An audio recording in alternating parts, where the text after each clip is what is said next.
vós pessoal, MF Matias do YouTube. Antes de mais, desejo a todos um bom ano. Estamos aqui com a Honda CBR Fireblade, muito barulhenta, para variar. Estamos aqui no centro do Porto, vou buscar aqui mais umas pecinhas para a moto e decidi fazer um motovlog. Já não fazia há algum tempo e já agora aproveito para vos perguntar se vocês gostam deste tipo de conteúdo, motovlog, e se sim, quais são os temas que querem que eu fale. Eu não vou dizer todas as semanas fazer um, mas talvez um em duas semanas, talvez seria o ideal e assim consigo cumprir com isso.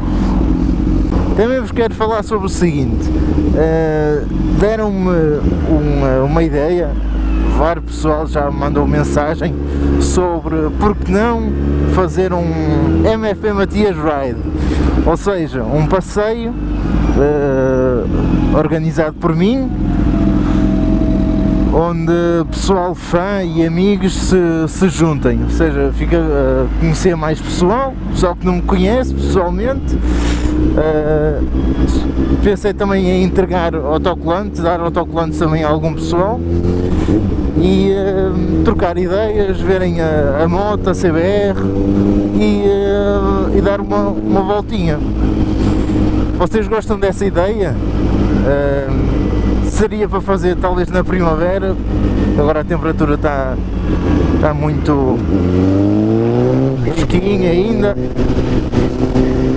se bem que temos tido agora uns dias de sol porreiros, mas acho que iria ter uma boa adesão, o pessoal iria curtir. Deem a vossa opinião sobre esse passeio, em que altura deveria fazer e em que zona.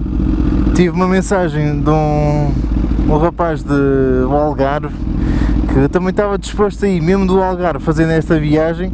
Não quer dizer que você seja no Porto, mas ele estava disposto também a tentar mais pessoal que alinhasse, e isso dá-me mesmo vontade de organizar algo.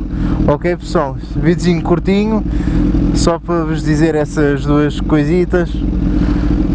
Se gostarem mesmo de motovlogs, digam mesmo nos comentários e eu vou tentar fazer com mais regularidade. Ok? Um abraço, fiquem bem.